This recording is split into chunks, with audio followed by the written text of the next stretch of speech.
Hey everyone, welcome to Season 2 of Reversing Climate Change. We are doing that podcast thing now and launching a Patreon. You can find it at patreon.com/Nori podcasts. There are various tiers with different types of goodies available. Do you want to receive a special newsletter digest of what Nori Knots are reading that week? Be a part of a Nori book club. Get special access to Nori events. Go take a look at patreon.com/Nori podcast for what we're offering. And in that spirit of being lean in that startup kind of way that, we like to do, this list of goodies is subject to change, and we'd very much like your feedback. Is there something that you'd really like to see, but it isn't listed here? Honest feedback does a lot to help us shape what we offer to you. You can send an email to podcast@nori.com or fill out our podcast survey anonymously in our newsletter, which you can find at nori.com/subscribe. And thank you so much for listening to another season of Reversing Climate Change. Hello and welcome to the Reversing Climate Change podcast. I'm Ross Kenyon. We have a bonus episode with an alumnus, Dr. Brian von Herzen.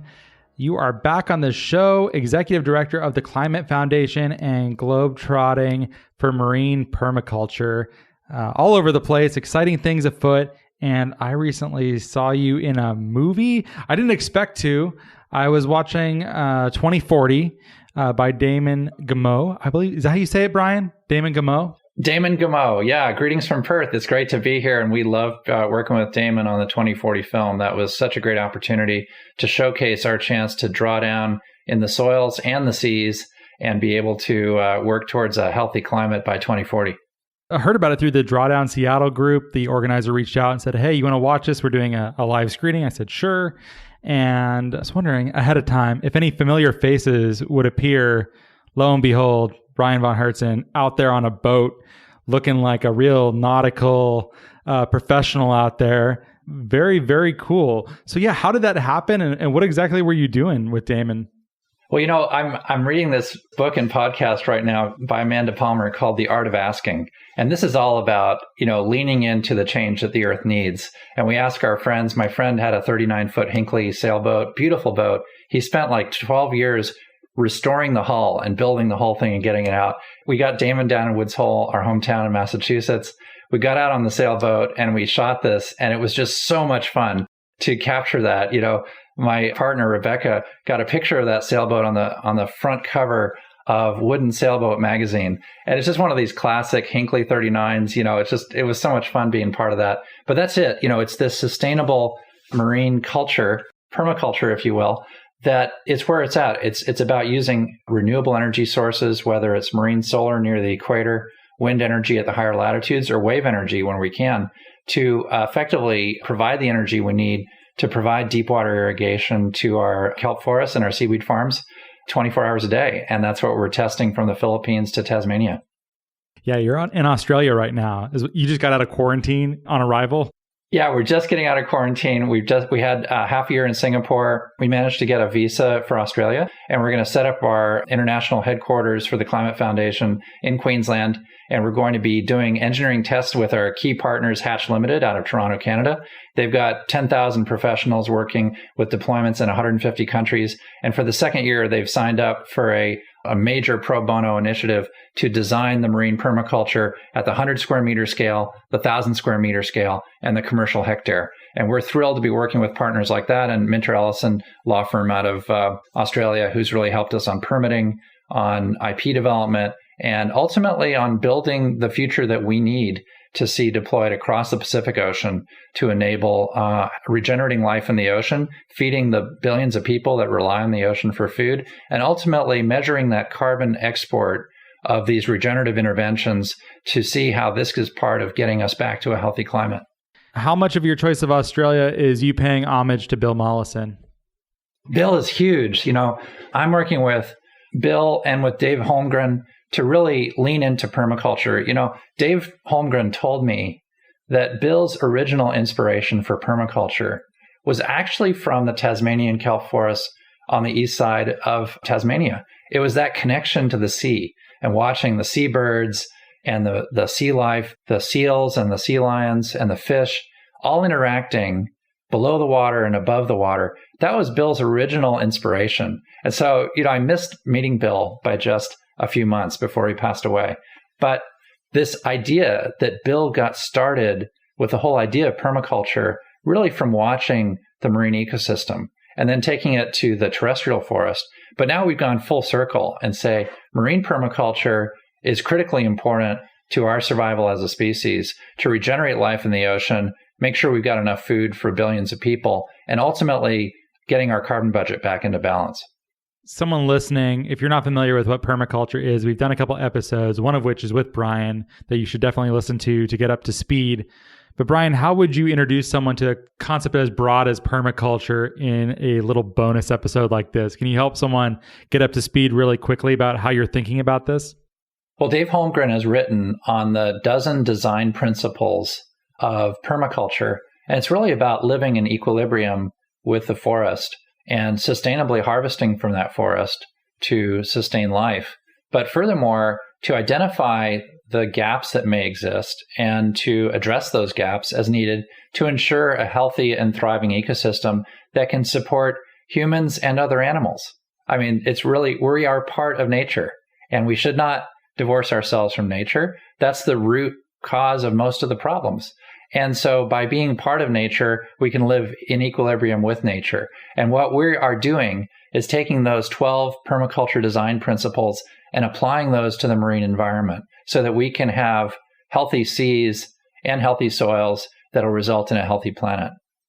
I see it. I usually introduce people by saying something like creating systems that feed themselves such that they're not reliant upon external inputs, especially synthetic ones. You have this sort of like closed loop, or they call them guilds often in permaculture, but things that just work well together such that you have, what's the one straw revolution line about lazy man's farming? It just sort of comes together without you having to actively manage and like steer inputs into it. Is that kind of how you see it, or am I missing something there? The fewer inputs, the better. The beauty about kelp forests is that they don't need any fertilizer. They don't need any fresh water, and they don't need any land area. And we realized that there was this little sliver of life on the edge of the Pacific Ocean that was actually the most productive ecosystem on the planet. You look at a tropical rainforest, like the Brazilian rainforest, can fix maybe 2,200 grams of carbon per square meter per year. But did you know that the kelp forest just offshore Seattle or just offshore California could do 15% more than that per square meter per year in terms of carbon fixation? It is the highest productive ecosystem on the planet. And if we can identify what's needed in terms of substrate and irrigation to enable that kelp forest ecosystem to thrive further offshore, US EEZ goes out 300 kilometers. And if we can effectively enable that entire exclusive economic zone to be opened up to doing sustainable marine permaculture, we can in fact rescue the life on the planet when we've got marine heat waves, when we have El Nino, when the upwelling shuts down and we lose shoreline kelp forests. These marine permacultures offshore can keep the sardines alive, they can keep the sea lions alive, they can keep the seabirds alive, regenerate those ecosystem services offshore, even during times of climate disruption. And that's what it's all about, is having that equilibrium. And the amazing thing is, with sunlight and some deep water, you've got a thriving kelp forest. That's all it takes. What's been the hurdle for getting this mainstreamed? It seems like you're doing a lot of the research saying this works at 100 square meters. Let's try it at 1,000. And it seems like a big part of your research in this trailblazing is about the commercial viability of these systems. Is that what you're working on, basically? Yeah, it's about crossing from the science and the basic science we know through to the commercialization. And we call that crossing the valley of death. And quite frankly, it takes like $10 million to get from the R&D to a successful and growing industry. And that's what we're doing right now. And so we've had some help from foundations. We've done a crowdfunder down in Australia with the Intrepid Foundation, and we've raised $250,000 for a kelp forest deployment off of Australia that will demonstrate this at maybe 100 square meter scale. We're fundraising right now in the US with the climatefoundation.org website and 2040 to do a crowdfunder centered on the US. And the idea is that in the Pacific Ocean, we're going to raise $1 million to deploy 1,000 square meters in the Pacific Ocean that'll demonstrate that critical scale at 1,000 square meters, which is our funding gap right now. And then we're looking to develop the commercial scale hectare that will be the basis for the family kelp forest farmer stretching from Australia to the States. And in fact, the subsistence seaweed farmer in Philippines. There's 250,000 subsistence seaweed farmers who are each allowed to farm 1 hectare of tropical red seaweeds and enable those to grow. And that we've developed the cash flow positive economic model for that 1 hectare. And each member of those families can do a hectare. And then once we get that working in the Philippines, there are 2 million subsistence seaweed farmers in Indonesia that need this technology because those folks, they're living on the front lines of climate disruption. The water's too warm, the nutrient levels are too low. We are having to deal with this and fill those nutrient value chain gaps so that we can regenerate the productivity of the kelp forests and the seaweed farms and make sure that nature has what she needs to enable us to get back on track with a carbon balance. I believe this is the same technology you brought up last time you were on the show, but it involves taking cooler water that's deeper down and pumping it up to where the farms actually are growing seaweed. Is that right? Yes, that's right. We'll use in the tropics marine solar energy. In the higher latitudes, like temperate zones, there's plenty of wave energy off the west coast of the U.S. and across, around the world in temperate latitudes. And I was just on the phone today to some of our colleagues in University of Tasmania who are looking at wave energy to enable the upwelling of water to actually provide the irrigation that the kelp forests need. And that's exactly the kind of technology we can use because it's local use of energy. It's easy to harvest that energy. There's copious amounts of it. And this is exactly what we need in order to make those kelp forests thrive offshore. So in this future where there's families farming like a hectare out in the Pacific, right off the coast of California or whatever, if that's a future lifestyle that's possible, are they imitating permaculture in the sense that there's multiple income streams that are interacting? Are they farming oysters and scallops at the bottom of these kelp forests? What is happening in between all of these various creatures in there?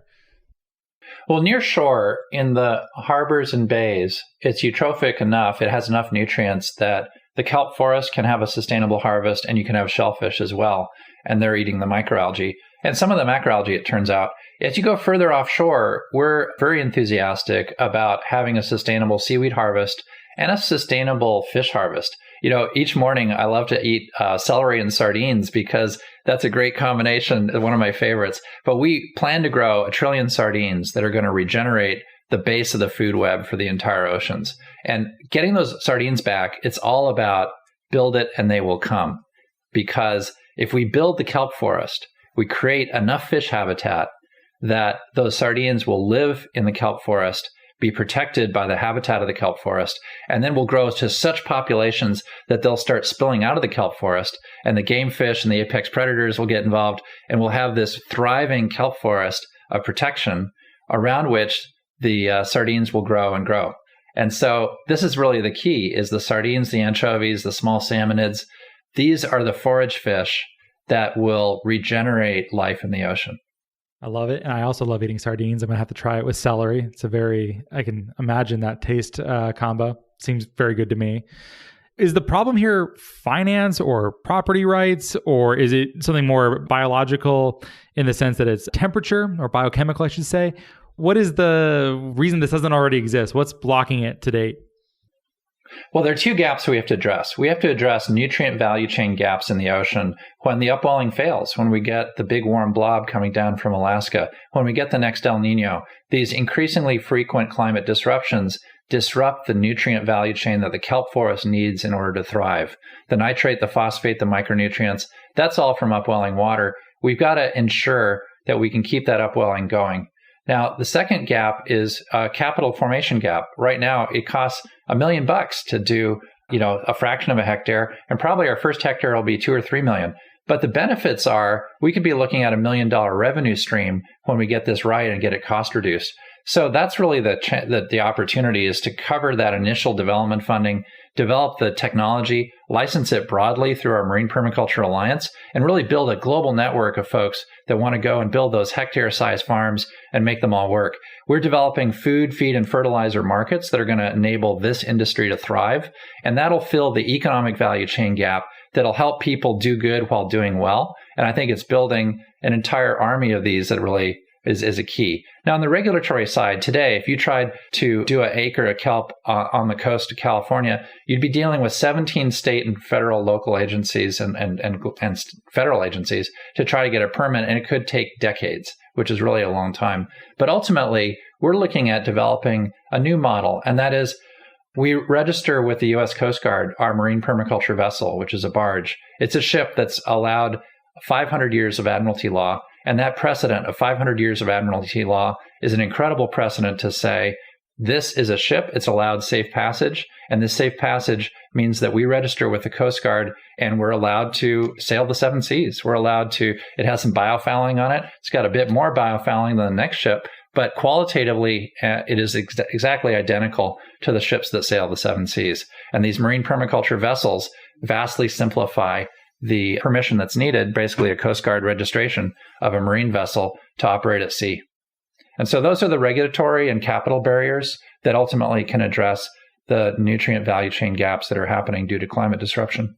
All of those are interesting to me. Do you have to fly a flag? I know plenty of vessels register in Liberia and fly Liberian flags. I'm sure there's other jurisdictions that are friendly for things like this. Are you having to fly an American flag or register here or some other combination? How does that work? Well, we're in favor of working locally and thinking globally. And so I think whenever possible, use a local jurisdiction. The intent of marine permaculture is to enable local and regional thriving seaweed forests and industry and finfish, as well as occasionally the shellfish. So I think whenever we can work locally, we do. We have many countries like Philippines, we were able to get a permit to do the upwelling marine permaculture system in 8 weeks. So it's just, we go to the right countries and it works really, really well. As the industry grows, we'll see increasing pressure to enable these regenerative technologies to be accelerated, because this is the change that the Earth needs. And this is what we need to do to restore overturning circulation. The Permian mass extinction happened because the ocean stratified. And there's more and more peer-reviewed literature coming out on this. And so what we're doing with marine permaculture is really staving off the Permian mass extinction, one kelp forest at a time. And we're doing it in an economically sustainable way. This is our chance to do good while doing well. And this is the change that the Earth needs on a time scale that the Earth needs. And that's why we're working so hard on it. Wow. Well, you're talking about doing good while doing well. Are you also working with a nonprofit mentality too? It seems like there are grants being issued and you're doing crowdfunding, but it seems like maybe the intention longer term is to license and be a for-profit entity. What's the relationship between these different financial models? Well, it's really a hybrid. I mean, the research that we're doing now enables tax-deductible contributions in year zero to the Climate Foundation in the US, our counterparts in Australia, Canada, and the UK. So most of the Commonwealth nations these days, we can enable this tax-deductible R&D to occur. Now, a hybrid is needed, and so we're in the process of developing a marine permaculture alliance with our for-profit partners, Sea Combinator, who are based in San Francisco and are working to valorize excess seaweed in the Caribbean area and ultimately build the capital that we'll need to go beyond a hectare of marine permaculture towards dozens of hectares and even 100 hectares that can be done very far offshore. So there's a real opportunity to build an industry here. And our vision for the Marine Permaculture Alliance is a broad licensing program where we've got reasonable and non-discriminatory licensing, and the improvements in the technology are copyleft back into the Marine Permaculture Alliance so we can accelerate the dissemination of improvements and intellectual property across the industry and enable rapid adoption that the Earth needs to really scale this on a global scale. And literally, we have marine permaculture architecture that works from the equator to the Arctic. So any open ocean area can be amenable to this kind of seaweed development and kelp forest regeneration. And it's really, the time is right to demonstrate this at scale, to build the capacity, to show it works, cost reduce it, and build the marine permaculture industry on a broad basis. So it's really a hybrid that starts with the nonprofit development and moves into launching an industry that can generate jobs, ensure sustainable livelihoods, and enable us to measure the carbon drawdown that we're going to need in the years ahead to really balance our civilization. Wow, that is really, really exciting. Amazing. We're so happy to have volunteers around the world helping us to build capacity. And I think there's a huge opportunity that we can vote with our feet in terms of the work that we're doing, the projects we're working on. And furthermore, when we can't vote with our feet, to vote with our dollars, we're doing a regular fundraiser. We hope to raise $1 million to do the 1,000 square meters. And whether it's time or money or other resources, that's really a chance to spread the word, to get this out and to really help launch these critical grassroots industries that are going to be the change that the Earth needs in order to regenerate life in the ocean and ensure we've got an Earth worth saving in the years ahead that's got a biodiversity in the seas, biodiversity in the soils. And that's the key to keeping our own civilization productive and alive and well-fed. Yeah, well said. What is your current thinking on I know you call it carbon export or carbon removal, or however you want to frame it. What do you think the potential is for marine permaculture? Oh, it's huge. We just got this great coverage last week in an op-ed in the Washington Post. And it was done by Sir David King, who really helped launch and seal the deal on the Paris Agreement years ago in 2015. And so the opportunity now, and so David wrote very eloquently about how the direct air capture technologies will get us to a certain point in terms of cost performance. It raises attention and awareness. And then Sir David went on to talk about Brent Constance and the Blue Planet Initiative to actually build aggregate that's made out of calcium carbonate and effectively turns grains of sand into gravel that you can put into roadways, into airports, into every concrete building you can imagine, and effectively freeze out and sequester the carbon for a long time. And that's a very sustainable industry at several gigatons. And it's one that I just did a lecture on. I saw Brent yesterday on our Stanford lecture in Leslie Field's course on engineering and climate change. And I think that's a great opportunity as well. Then Sir David King went on in this op-ed to talk about the potential for technologies like marine permaculture to effectively, feed the world, regenerate life in the oceans, and draw down carbon at amazingly effective prices. We're talking about, we like to say, the first gigatons on us, because as we grow food, feed, and fertilizer, we're going to be fixing carbon and measuring that carbon export. And effectively, we can do it at a negative cost of carbon on the first gigaton. Once we're past that, even if we need to fix more to restore a healthy climate, we'll be able to do so at really amazing cost points, hopefully well below $100 per ton. And that means at a cost of $80 per ton or less, that we've got a very sustainable approach to enabling the Earth to be healthy, to ensure we've got the food security, to ensure we'll have political stability around the world for years to come, and that we can actually draw down potentially gigatons of carbon as we develop this sustainable industry around the world in a distributed way. Well, if someone's listening and they want to keep up with what you're doing and your progress, where might you direct them? I would direct them to our Climate Foundation website. We've got updates that occur regularly with our newsletters. We have an ongoing crowdfunder there. We're really interested in building capacity and building a network with the Marine Permaculture Alliance that will enable the whole world to benefit from marine permaculture technology and ensure we've got the food security to ensure that we can have our civilization continue in a healthy way, even during times of marine heat waves and climate disruption. So we're really looking forward to that. We've got an info channel there. They can email us at info@climatefoundation.org. And we're looking forward to really building capacity to ensure that the ocean has what she needs to regenerate life, to stay healthy, and to ultimately help humans balance their carbon budget. Great. And also, you should watch 2040, and you can see Brian being a sailor man. Living the life aquatic, us just being jealous watching you out there, Brian. Seems like you're having a lot of fun. Well, we're looking forward to having you come out, Ross. There's nothing I love better than snorkeling on a marine permaculture. There are millions of fish. There's beautiful kelp forests moving around. And I've got to tell you, nature has voted with her fins. We've got on our marine permaculture in Philippines, there are millions of sardines.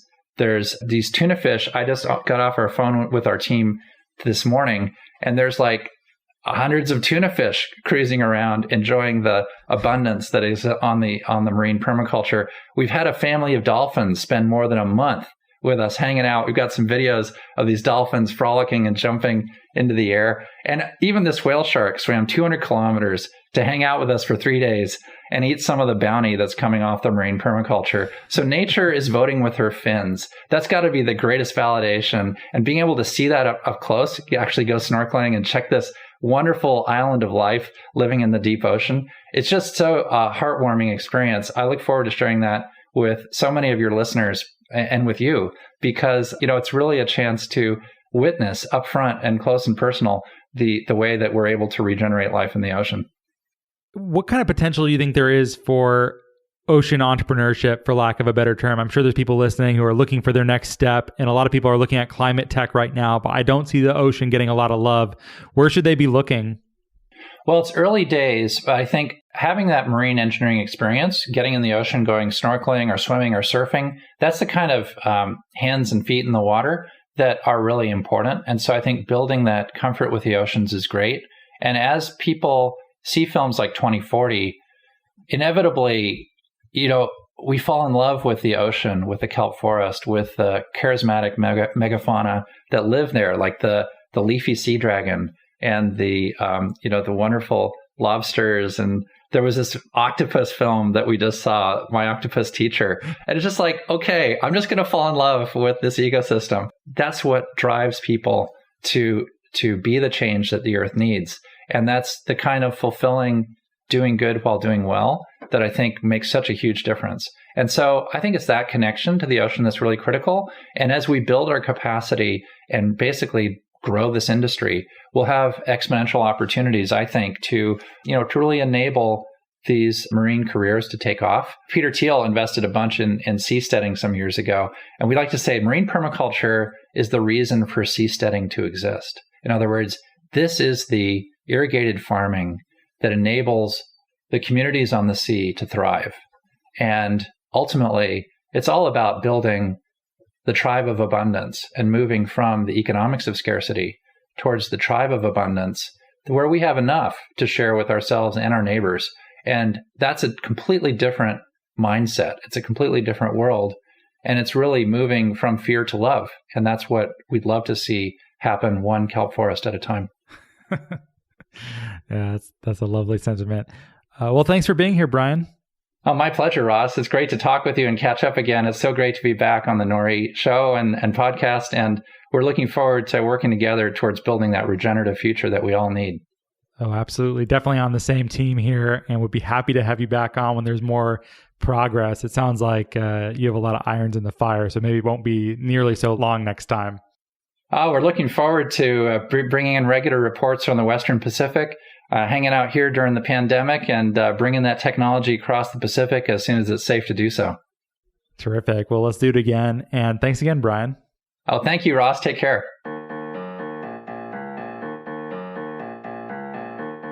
Well, thank you so much for listening. If you like the show, please rate and review it in Apple Podcasts and or Stitcher. It really helps us a lot to get this content to a wider audience. If you think what we're doing is useful, interesting, fun, hopefully all three, we'd certainly appreciate your rating and review. You can keep up with Nori at nori.com, where there is a newsletter. That's nori.com/subscribe. There's podcasts, there's a whole bunch else, or you can send us an email at podcast@nori.com. We are also now on Patreon at patreon.com/Nori podcasts if you'd like more content, engagement, and community. And thank you so much for your support.